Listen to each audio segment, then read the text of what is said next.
हरे Krishna. Gita wisdom series में आप सभी का पुनः स्वागत है। आज हम प्रारंभ कर रहे हैं 5वें अध्याय को, जिसको शिल प्रभुपाद कहते हैं कर्मयोग एक्शन इन कृष्णा कॉन्शियसनेस। कर्मयोग एक्शन इन कृष्णा कॉन्शियसनेस अर्थात कर्मयोग जिस मार्ग से संन्यास की तरफ न बढ़ते हुए व्यक्ति ये प्रयत्न करे कि इस जगत से विरक्त होकर निष्क्रिय होने की आवश्यकता नहीं है, कार्य करने की आवश्यकता है। और कार्य करते हुए उस व्यक्ति को कैसे भगवान के चरण को प्राप्त करे, भगवान के आश्रय को प्राप्त करे, इस मार्ग को बतलाया जाता है। ब्रीफ आपको थोड़ा सा बतलाता हूँ। ये चैप्टर का फ्लो क्या है, 4 इसको हम सेक्शंस में डिवाइड कर सकते हैं। पहला प्रश्न अर्जुन का है, पुनः वही रिपीट होता है थर्ड चैप्टर में जैसा था कि मैं संन्यास लूँ या कर्मयोग करूँ। सेकंड है कर्मयोग 2 से लेके 6 श्लोक तक, कर्मयोग is better and easier than संन्यास। कर्मयोग और संन्यास एक जैसे है, एक जैसे का अर्थ है दोनों इक्वल रिजल्ट्स देंगे, परंतु कर्मयोग करना ज़्यादा आसान होगा आपके लिए, कृष्ण कह रहे हैं अर्जुन को। और 7 से 16 के बीच वो कहते हैं कि परफॉर्मिंग निष्काम कर्मयोग that frees one from bondage. आपको निष्काम कर्मयोग करना होगा जो आपको मुक्त करेगा सब प्रकार के बंधनों से। और 17 से 29 के बीच में पूर्ण पुरुषोत्तम भगवान कहते हैं कि कैसे liberation bye focusing on the supreme, पूर्ण पुरुषोत्तम भगवान श्री कृष्ण पर अपना ध्यान केंद्रित करते हुए कैसे हमको मुक्ति प्राप्त हो सकती है, इसके बारे में बतलाते हैं। तो अभी हम डिटेल में जाने का प्रयत्न करते, ये 6 श्लोकों पर आज हम चर्चा करेंगे। और थीम आसपास और ये 6 श्लोक में योग, योग युक्त, संन्यास इस शब्दों का बहुत उपयोग है और निरंतर आता है। शिल प्रभुपाद ने कहा है इसको योग शास्त्र भी कहते हैं गीता को, और योग शब्द का ही अर्थ है भगवान से जुड़ना, भगवान से जुड़ने को कहते हैं योग। तो किस प्रकार से पूर्ण पुरुषोत्तम भगवान श्री कृष्ण को अर्जुन प्रश्न करते हैं, संन्यासम कर्मणाम कृष्ण पुनर्योगम च संशसि यश्रेय तेरेकम तन्मे ब्रूहि सनिष्ठितम। अर्जुन ने कहा है कृष्ण, पहले आपने मुझे कहा कि कर्म त्यागने के लिए कहते हो और फिर भक्ति पूर्वक काम करने का आदेश देते हो। क्या आप कृपा करके मुझे बताएंगे कि करना क्या है, संन्यास करूं या कर्म करूं? तो इस प्रकार से डाउट आता है उन व्यक्ति को। क्यों आ रहा है अर्जुन को ये डाउट? क्योंकि उनका प्री कंसेप्शन नोशन है कि जब हम कार्य करते तो हम बंधन में फंसते ही है। When clarification causes confusion the culprit is pre conception. बताने के बाद भी, समस्या को दूर करने के बाद भी अगर कोई व्यक्ति ये विचार करे कि मुझे इसका उत्तर नहीं मिल रहा है, मुझे संतुष्ट नहीं कर रहा है, तो उस जो व्यक्ति वो सुन रहा है उसको समझने की आवश्यकता है कि मेरा एक प्री कंसेप्शन है। जैसे कुछ लोगों का ये कंसेप्शन था, गोरे लोगों का, ब्रिटिश लोगों का, वाइट जो यूरोपियंस थे, कि ये जो काले वर्ग के या काले वर्ण के लोग हैं मनुष्य में ही गिनते नहीं थे उनको। तो अमेरिका में इतनी बड़ी सिविल राइट्स मूवमेंट हुई और मार्टिन लूथर किंग हुआ, अन्य लोग हुए, इतने उन्होंने स्ट्रगल किया, और उसमें से एक महान व्यक्ति थे जिन्होंने बहुत मेहनत की मार्टिन लूथर किंग के अंडर, वो है जॉन लुइस। और दुर्भाग्यवश जॉन लुइस का थोड़े दिन पूर्व या कल ही उनकी मृत्यु हो गई है। तो ये व्यक्ति ने अपने पूरे जीवन में ये प्रयास किया कि लोगों को ये समझ में आए कि प्री कंसेप्शन निकाले ब्रिटिश लोगों का, ये जो गोरे वर्ण के लोग हैं जिनको लगता था कि ये काले वर्ण मनुष्य नहीं है, कि आप ये रंग भेद को छोड़िएगा और हर एक व्यक्ति को इसके शरीर के स्तर पर न देखते हो, समानता से देखिए। हमारा अमेरिकन कॉन्स्टिट्यूशन जो बनाया गया सबको इक्वल राइट्स देता है। स्टैचू ऑफ लिबर्टी आप इतने बड़े खड़े कर दियो, अगर आज़ादी नहीं है, हमको लिबर्टी नहीं, तो इसको खड़ा करके उसका उपयोग क्या है? कृष्ण कहते वाह क्या प्रश्न पूछे अर्जुन। उत्तर देखिए कृष्ण किस प्रकार से देते, संन्यास कर्म योगश्च निःश्रेयस्य करा उभो तयोस्तु कर्म संन्यासात् कर्म योगा विशिष्यते। वो कहते हैं मुक्ति के लिए तो कर्म का परित्याग तथा भक्तिमय कर्म या कर्म योग दोनों ही उत्तम है। संन्यास भी लेकर अगर आपको कुछ भक्ति करनी है सीरियसली, वो भी उत्तम है, और अपना जो वर्णाश्रम का दिया हुआ कर्म है उसको करते हुए भगवान से जुड़कर कार्य कर्मयोग करना वो भी उत्तम है। किंतु इन दोनों में से कर्म का परित्याग करके भक्ति युक्त सर्वश्रेष्ठ है। अर्थात किसी भी व्यक्ति को छोड़ना बहुत मुश्किल है, पर उनका जो नेचर है, उनकी जो इंक्लिनेशन है, अगर समझो कोई आर्टिस्ट है पर उसे कह दिया कि आर्ट को आप छोड़ दो, ड्राइंग करना छोड़ दो, पेंटिंग करना छोड़ दो, तो उसको दुख होगा। परंतु उसे ये कहा जाए कि आप भगवान के लिए भी कुछ बनाइएगा, आपका प्रोफेशनल कार्य भी कीजिए, पर अपनी कलाओं को कृष्ण भक्ति में भी उपयोग कीजिए, कृष्ण के चित्र को बनाइए, कलाएँ कीजिए, पेंट कीजिए, तो कहेगा बिल्कुल करूँगा मैं। सो कर्म योग is equal but easier than संन्यास। तो इसलिए बहुत आसान है, जटिल नहीं है संन्यास, और खास करके बहुत कठिन है। और यहाँ पर कर्म संन्यास के बारे में कहा जा रहा है, भक्ति संन्यास के बारे में नहीं। जो व्यक्ति कुछ भी नहीं, निष्क्रिय होकर बैठना चाहते हैं वन में, उनके बारे में कहा जा रहा है। यहाँ पर भक्ति संन्यास ये है कि हम देखते हैं कि भक्ति के जितने भी प्रचारक हुए, मध्वाचार्य, रामानुजाचार्य, ये सन्यासी थे दोनों, और भक्ति मार्ग के सन्यासी थे श्री चैतन्य महाप्रभु, माधवेंद्रपुरी, ईश्वरपुरी, शील प्रभुपाद, भक्ति सिद्धांत सरस्वती ठाकुर, जयपताक स्वामी महाराज, आज के आधुनिक काल के सबसे महान जबरदस्त प्रचारक। आरएसएस के जो फाउंडर है उन्होंने, या आरएसएस के एक नेता है, उन्होंने कहा था कि मोहन भागवत जयपताक स्वामी महाराज को मिलना चाहते हैं, क्योंकि ये जयपताक स्वामी महाराज के बंगाल के ग्रामीण भाग में अच्छे उत्तम प्रचार के कारण यहाँ पर क्रिश्चियन कन्वर्शन हुआ नहीं है पूरे भारत में। तो इस प्रकार से सन्यासी, इसका अर्थ क्या है? हर एक छोटे छोटे गाँव में गए, हो कस्बों में गए, हैमलेट्स में गए, पाड़ा कहते हैं उसको मराठी में, तो उन सब जगहों पर जा जाकर उन्होंने प्रचार किया है। भक्ति पुरुषोत्तम स्वामी महाराज वो भी सन्यासी है, परंतु भक्ति सन्यासी है। त्रिपुरा, आसाम, मणिपुर, इन सब के ग्रामीण से ग्रामीण क्षेत्र, जहाँ पर पहले आप फ्लाइट लेकर आप कोलकाता आते हो, कोलकाता से अगरतला फ्लाइट लेकर आते हो, फिर ट्रेन लेकर कहीं लोकल पर जाना है, फिर 4 व्हीलर लेना पड़ता है, और 4 व्हीलर ऐसा जो चल पाए उस टेरेन्स में, फिर बाइक पर आगे जाना पड़ता है, और कुछ समय के बाद बाइक में ट्रैवल करने के बाद बाइक भी आगे नहीं जा सकता है, चल के जाना पड़ता है, फिर और टेरेन्स बदल जाते हैं। तो जो वृद्ध सन्यासी है उनको एक ट्रैवलर की तरह ऐसे लेके जाना पड़ता है, जैसे केदारनाथ में लेके जाते हैं जो एक बैलेंस में। तो इस प्रकार वहाँ पर जाकर भी भक्त लोग प्रचार करें। तो कर्म संन्यास, भक्ति संन्यास को ठीक प्रकार से समझने का प्रयत्न कीजिए। श्रील प्रभुपाद सन्यासी थे, 20 घंटा कार्य करते थे, 20 घंटा एक्टिव रहते थे। तो इसलिए यहाँ पर कृष्ण जब कह रहे हैं कि संन्यास से ये उत्तम है, बोलने का अर्थ उनका यह है कि कर्म संन्यास के ऊपर वो कह रहे हैं। तो seemingly scriptural contradictions are counter balances, not counters. विरोध नहीं है। शास्त्र में बहुत सारे चीज निकलेंगे जहां पर किसी की स्तुति होगी और वो मार्ग को बतलाया जाएगा। अभी पतंजलि योग के बारे में कोई सुन रहा है तो योग जो कि उनके जो गुरु है पतंजलि जी, वो कहेंगे कि ये मार्ग सर्वश्रेष्ठ है। वो क्यों कहा जाता है? क्योंकि जो भी व्यक्ति सुन रहा है उस मार्ग के प्रति उसकी निष्ठा बढ़े। जो भी व्यक्ति किसी कंपनी में जब काम करने के लिए जाता है तो उसे ये नहीं कहा जाता है कि हमारी कंपनी एकदम सी ग्रेड वाली है। वो कहते हैं उत्तम कार्य चलता है, यहाँ पर सब कुछ अच्छा है, आप कृपा करके यहाँ ज्वाइन कीजिए, यहाँ पर ये एचआर अच्छा है, वो फैसिलिटी हम देते हैं, ये फैसिलिटी हम देते हैं। तो बेसिकली वो झूठ नहीं कह रहे, वो ये कह रहे हैं कि किस प्रकार से वो व्यक्ति निष्ठावान बने। तो बाइबल में जब कहते हैं, जीसस का वर्णन है ओल्ड टेस्टामेंट में कि my way is the only way, वो my way is the only way interpretation है। वो कहते हैं कि मुझे सरेंडर कीजिए, I am the only way. उसका अर्थ क्या है? उसका अर्थ क्या है? अभी और इधर उधर जाओ मत, आप मुझ पर फोकस करो, और उसका एम्फेसिस है मुझ पर फोकस करो, ना कि कोई अन्य मार्ग गलत है इस प्रकार से। तो seemingly scriptural contradictions are counter balances, not counters. तो बैलेंस करने के लिए हर एक व्यक्ति का, खास करके वैदिक स्क्रिप्चर्स में हर एक व्यक्ति का आकर्षण अलग अलग है। अम्बरीश महाराज की इंक्लिनेशंस अलग है, दुर्वास मुनि की इंक्लिनेशंस अलग है, पर वो सब महान भक्त है, सब ट्रांसफॉर्म्ड है। हम देखते हैं भागवतम में सुखदेव गोस्वामी महान भक्त है, और विश्व के राजा परीक्षित महाराज वो भी महान भक्त है। दोनों भी अलग अलग कंडीशंस में, अलग अलग सेटअप्स में, अलग अलग आश्रम में, बोथ आर इक्वली महान भक्त। तो 1919 में आज ही के दिन अभी कुछ जो इंग्लिशमैन लोग थे उन्होंने विश्व युद्ध पहले में सहभाग लिया था, परंतु उनके बहुत सारे नीड्स को सेटिस्फाई नहीं हुआ। तो उन्होंने क्या कर दिया, उनको लगा कि हमने इतना समर्पित भाव से कार्य किया, हमने वैराग्य दिखाया, परंतु क्योंकि उनके अंदर वो भावना नहीं थी कि देश के प्रति हमको जो भी कार्य करना है वो निस्वार्थ रूप से करना है, तो निश्चित रूप से वो बहुत क्रोधित हो गए। और क्रोधित होने के बाद उन्होंने एक शहर में एक बड़ी सी टाउन हॉल को ही जलाकर राख कर दिया आज ही के दिन 1919 में। तो देश के स्तर पर हो, समाज के स्तर पर हो, व्यक्ति जब निस्वार्थी नहीं है तो निश्चित रूप से आसक्ति रहेगी और रिजल्ट ओरिएंटेड रहेगा। तो इसलिए कृष्ण उनको कह रहे हैं, अर्जुन को, कि आप कर्मयोग प्रैक्टिस करो, धीरे धीरे प्यूरिफिकेशन होगा। संन्यास बहुत टफ टास्क है। आगे कहते हैं कृष्ण, ज्ञेय से नित्य सन्यासी योनो द्वेष्ट न कांक्षति निर्दंदो ही महाभावो सुखम बंधत प्रमुच्यति। वो कहते हैं जो पुरुषों ने कर्म फलों से घृणा करता है और जो कर्म फल की इच्छा करता है वो नित्य सन्यासी माना जाता है।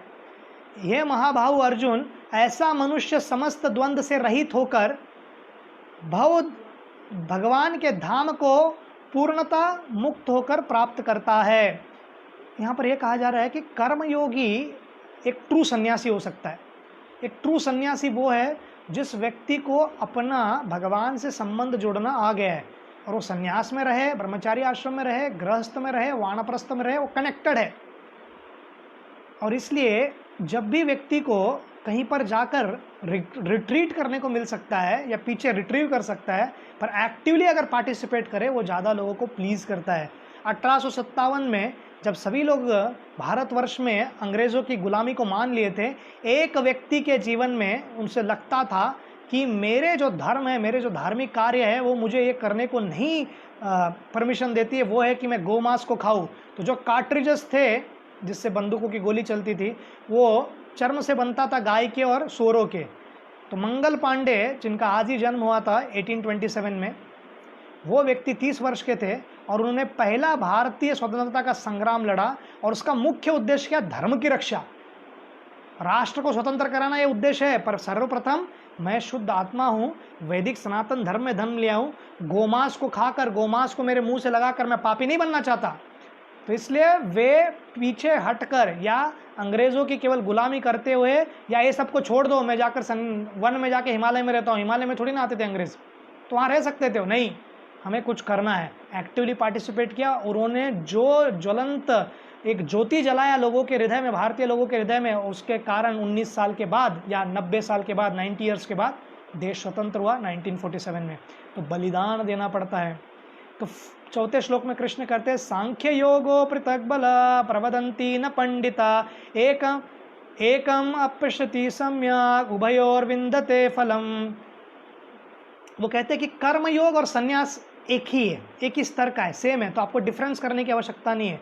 कॉन्ट्रडिक्शन होती है, अलग अलग दिखता है, समता होती है कभी, और हमें लगता है कि यहाँ पर सहमति नहीं है, परंतु शास्त्र हमको एक ही मार्ग पर और अनेक मार्गों से एक ही गंतव्य स्थान पर लेके जाने का प्रयत्न कर रहे हैं, भक्ति से पूर्ण पुरुषोत्तम भगवान से जुड़ने के लिए। So the different yogas are essentially similar with minor dissimilarities, not essentially dissimilar with minor similarities. योग के अलग अलग मार्ग, अष्टांग योग मार्ग हो, भक्ति मार्ग हो, कर्म मार्ग हो, या सांख्य मार्ग हो, ये सब एसेंशियली एक ही दिशा में दिखाते हैं। जैसे सांख्य योग का अभ्यास का करने का उद्देश्य क्या है? 2 प्रकार के सांख्य योग का वर्णन है भगवत गीता में, पूर्ण पुरुषोत्तम भगवान श्री कृष्ण, और कपिल मुनि का जो 3रे स्कंद में आता है श्रीमद् भागवतम में, वो सांख्य योग भक्ति प्रिंसिपल है। अल्टीमेटली पूर्ण पुरुषोत्तम भगवान श्री कृष्ण का भक्ति करने की आवश्यकता है, ये बतलाया जाता है देहूति को, कर्दम मुनि और देहूति के पुत्र भगवान श्री कृष्ण के शक्तावेश अवतार कपिल मुनि। एक नास्तिक कपिल मुनि है जिन्होंने लिखा है और एक सांख्य योग, पर वो केवल पढ़ाई करता है इस जगत के 24 एलिमेंट्स को, परंतु कृष्णा को सरेंडर नहीं बतलाता है।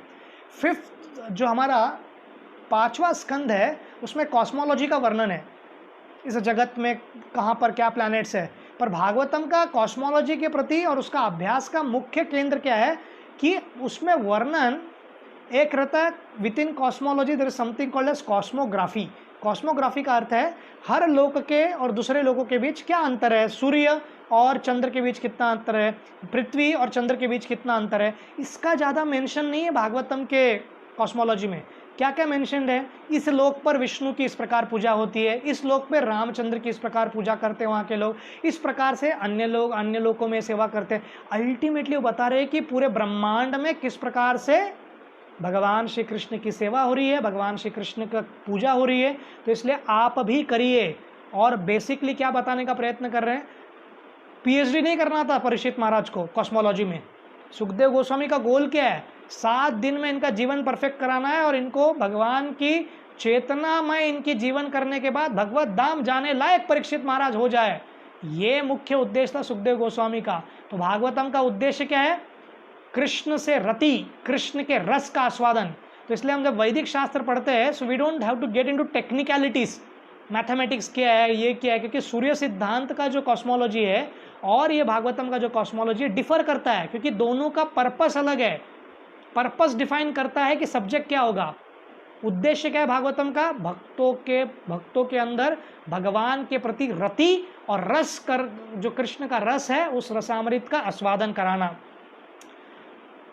अलग अलग देश के अलग अलग लोग हो सकते हैं, अलग अलग वैज्ञानिक मार्ग कर सकते हैं, परंतु हर एक व्यक्ति अगर ऑनेस्ट हो और कुछ आविष्कार के क्षेत्र में भी प्रयत्न करे, साइंस के क्षेत्र में।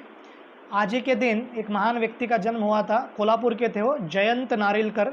और ये जयंत नारिलकर ये बहुत बड़े वैज्ञानिक थे। इनके जो पिताजी थे वो भी अच्छे फिजिशियन फिजिक्स के टीचर थे, और उनकी माता संस्कृत की स्कॉलर थी, और बनारस हिंदू यूनिवर्सिटी से इन्होंने अपनी पढ़ाई की। फिजिक्स में बहुत रुचि थी, इतना अच्छा उनका ये था, रुचि था इस पढ़ाई में। उन्होंने जो मैक प्रिंसिपल है और आइंस्टाइन का जो अल्बर्ट आइंस्टाइन का जो थियरी ऑफ रिलेटिविटी का प्रिंसिपल है उसको और होयल निरलकर करके एक नया फार्मूला उन्होंने निकाला, और उसके ऊपर उन्होंने अच्छे से एक्सप्लेन किया, जिसको साइंटिस्ट लोग आज भी सराहते हैं, और बहुत प्रकार के पद्मश्री अवार्ड और बहुत सारे पुरस्कार भी उनको मिले हैं। तो बोलने का तात्पर्य क्या है, अगर एक्सटर्नली हम देखें तो इनके प्रिंसिपल्स में, आइंस्टाइन के प्रिंसिपल्स में कॉन्ट्रडिक्शन दिखता है, पर सिंथेसिस करके ठीक प्रकार से पढ़ने का प्रयत्न करें तो एक कनेक्टिविटी है। वैसे ही हर एक योगा में एक्सटर्नली डिफरेंसेस दिखता है, डिफरेंसेस है इसलिए तो अलग अलग योगिक का मार्ग है, परंतु मेन फोकस डिफरेंसेस में नहीं है, जो सिमिलैरिटी से उस पर है। और सिमिलैरिटी क्या है, कोई भी मार्ग आप क्यों ना पालन करो, अल्टीमेटली आपको पूर्ण पुरुषोत्तम भगवान श्री कृष्ण का आश्रय लेना ये बहुत आवश्यक है। चौथे और पांचवें श्लोक में बताते हैं कि कर्मयोग और ये किस प्रकार से सेम है। और कृष्ण यहाँ पर कहते हैं कि यथासंख्य, पांचवें में, यथासंख्ये प्रपत्य स्थानम तद योगेरपि गम्यते एकम संख्यम च योगम च य पश्यति स पश्यति। वो कहते हैं कि सांख्य योग तथा भक्ति योग एक समान दिखता है, वस्तुओं के यथारूप में देखने की आवश्यकता है। तो इसलिए see beyond divergent ideas to convergent ideals. अनेक हम बहुत सारे डिफरेंसेस को हम फोकस कर सकते हैं, ये अलग है, ये अलग है, वो अलग है, क्योंकि आप पूरे केवल हिंदू समाज को भी आप ले लो, बेसिकली आप ठीक से पढ़ाई करने का प्रयत्न करोगे तो जो वामपंथी और अन्य लोग कहते हैं वो तो दूर की बात है, वो तो डिफरेंसेस क्रिएट करना चाहते हैं, पर नेचुरली डिफरेंसेस है भी, वर्ण है, आश्रम है, अलग अलग लैंग्वेजेस है, कल्चर है, और विद इन आध्यात्मिक फील्ड में कोई योगी मार्ग का है, फिर उस योग मार्ग में भी कोई इस मार्ग का है, कोई उस मार्ग का है, फिर उसके बाद कोई शक्त है, दुर्गा जी की पूजा करते हैं, कोई शैवेट फॉलो करते हैं, कोई गणपत्य है, कोई स्मार्त ब्राह्मण है, फिर वैष्णविज्म है, फिर वैष्णविज्म में भी अलग अलग पंथ है, 4 पंथ है, और चारों पंथों का भगवान को ही संतुष्ट करना है, पर उनका आराध्य देवत किसी का लक्ष्मी नारायण है, किसी का जो गौड़िया वैष्णव है उनके आराध्य देवत राधा कृष्ण है। तो ये डिफरेंसेस है, बट मुख्य गोल क्या है, भौतिक जगत दुखदाई है, भगवान के धाम जाना है, भगवान के धाम में जाकर आपको वैकुंठ में जाना है, गोलोक वृंदावन में जाना है, अयोध्या में जाना है, वो हर एक व्यक्ति का रस है, परंतु मेल गोल क्लियर है कि ये जगत से हमको अपने ओरिजिनल जगत में जाना है, और इस जगत में रहते रहते हमको दूर नहीं भागना है, लोगों से सेवा करनी है। और जो मध्वा संप्रदाय के जो आचार्य थे पेजावर स्वामी महाराज, वो श्री चैतन्य महाप्रभु के बारे में बहुत वर्णन करते थे, और उन्होंने समाज में इतनी सेवा की। हालांकि मध्वा संप्रदाय में श्री चैतन्य महाप्रभु के बारे में इतना वर्णन नहीं है, या उनका कोई भविष्यवाणी नहीं है, गौड़िया वैष्णवों के लिटरेचर्स में, हमारे टेक्स्ट में है, वेदास में है। तो फिर भी मध्वाचार्य के जो संप्रदाय के जो आचार्य पेजावर महाराज जी अभी नहीं है, वे गोलोक धाम भगवान के धाम चले गए, परंतु वे इतने महान व्यक्ति थे, डिफरेंसेस पे फोकस नहीं करते थे। इनफैक्ट वो जो मायावादी सन्यासी है उनसे भी एक कॉमन बैकग्राउंड देखते थे, जो जैन से उनमें एक कॉमन बैकग्राउंड देखते थे, जो बुद्धिस्ट है उनसे एक कॉमन बैकग्राउंड देखते थे, क्योंकि जैन बुद्धिस्ट अहिंसा को तो मानना पड़ेगा, उनको अहिंसा पे फोकस करते हैं। तो ठीक है, गौ की रक्षा करनी चाहिए, प्राणियों की रक्षा करनी चाहिए। हम चाहे तो किसी भी व्यक्ति के डिफरेंसेस को देखकर तुरंत लड़ झगड़ सकते हैं, या ठीक तरीके से अगर हम कॉमन चीज़ों पर फोकस करें तो हम आगे बढ़ सकते हैं। और इसलिए आज के काल में ये बहुत आवश्यक है कि हम कॉमनैलिटीज़ पर फोकस करें, तो डाइवर्जेंट आइडियाज़ पर फोकस करने की आवश्यकता नहीं है। रास्ते पर अगर आपको ठीक प्रकार से जाना है, बार बार डाइवर्शन की ओर जाने की आवश्यकता नहीं है। गोल क्लियर है, मुंबई से पुणे जाना है, हर इधर रुकने की ज़रूरत नहीं, हर जगह टर्न लेने की आवश्यकता नहीं, आपको बहुत सारा चीज़ आएगा। मेन गोल क्या है, कॉन्वर्जेंट आइडियल्स। तो आइडियल्स क्या है हमारे जीवन का, कि हम कोई भी मार्ग में, कोई भी पंथ में है, डेडिकेटेड है उससे, और हम भगवान को प्राप्त करना चाहते हैं किसी भी कीमत पर हम भगवान श्री कृष्ण को संतुष्ट करने के लिए तैयार है। छठे श्लोक में कृष्ण कहते हैं संन्यासस्तु महाभावो दुखम आप्तुम अगत योग युक्तो मुनिर्ब्रह्म न चिरन अधिगच्छति। केवल संन्यास को फॉलो करना बहुत कठिन है, इसलिए वो कहते हैं कि आप इस विचारवंत और भक्ति मार्ग में जो लगे हुए उनसे जुड़िए और परमेश्वर को प्राप्त कीजिए। समस्या क्या है कि हम एक थॉट प्रोसेस में जीवन जीते हैं और हमें लगता है कि इसी प्रकार कार्य होना चाहिए। तो एक प्री कंसीव्ड नोशन है अर्जुन के दिमाग में कि ये ऐसा पाप है, ये पुण्य है। वो क्लियरली वो चेंज कर रहे हैं क्योंकि अर्जुन को जब कहा जाता है सर्वधर्मान परित्यज्य माम एकम शरणम व्रज 18.66 में कहा जाएगा, तो एक बार चेतन चंद्रपुर जी बता रहे थे कि कैसे एक प्रोग्राम में उनको बुलाया गया था और वहाँ पर गीता का रिसाइटेशन करते बच्चे फर्स्ट चैप्टर से प्रारंभ करते इंपॉर्टेंट श्लोकास कर रहे थे। 18.66 में आते हैं और वो कहते हैं सर्वधर्मान परित्यज्य माम एकम शरणम व्रज हम त्वं सर्व पापेभ्यो मोक्षयिष्यामि मा शुच। तो चैतन्य चंद्रपुर ने ऑर्गेनाइजर्स को पूछा, अरे कृष्ण तो कहते हैं सर्वधर्मान परित्यज्य, तो आप अधर्म क्यों के? अरे बोले कृष्ण तो धर्म की स्थापना करने आए, तो अधर्म को क्यों ये करेंगे, वो धर्म को क्यों कहेंगे कि त्याग करो? तो ये अंडरस्टैंडिंग आने की आवश्यकता है। कृष्ण क्या कह रहे हैं उनको, all other forms of religion, धर्म है, कुल धर्म है, परिवार का धर्म है, और जो व्यक्ति जिस राष्ट्र में उसके प्रति धर्म है, अनेक अनेक प्रकार के धर्म हो सकते हैं, अनेक अनेक स्तर पर हो सकते हैं। कृष्ण उनको और जो अर्जुन है वो ऑलरेडी धार्मिक है, तो उनको अधर्म को त्याग करने बोलने की आवश्यकता ही नहीं पड़नी चाहिए।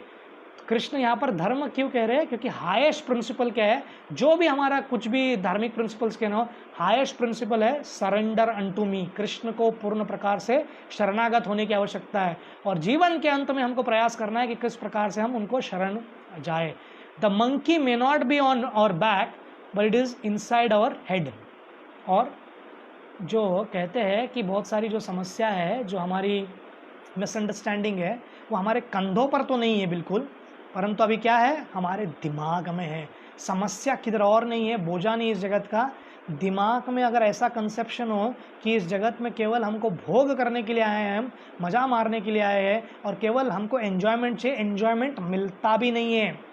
याद रखिए, जहाँ पर भी आनंद है अगले क्षण दुख निश्चित है। तो इस डुअलिटी को समझने का प्रयत्न कीजिए और इस डुअलिटी को समझते हुए डिटैच होकर और समान भाव से अगर हम विचार करें और भगवान का आश्रय लें तो इन सब को हम फेस कर पाएंगे।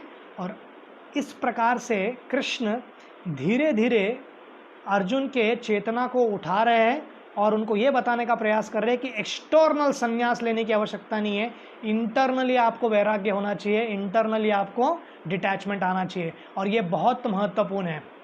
और इसके बाद कृष्ण अब बतलाएंगे आगे कि कैसे इससे ऊपर का इंपॉर्टेंस क्या है। 7 to 16 निष्काम कर्म योग जो है वो हमको मुक्त कर सकता है सभी प्रकार के बंधनों से। 3rd and 5th chapters are more और लेस सिमिलर पैटर्न में है। आप सबका बहुत बहुत धन्यवाद। हरे कृष्ण।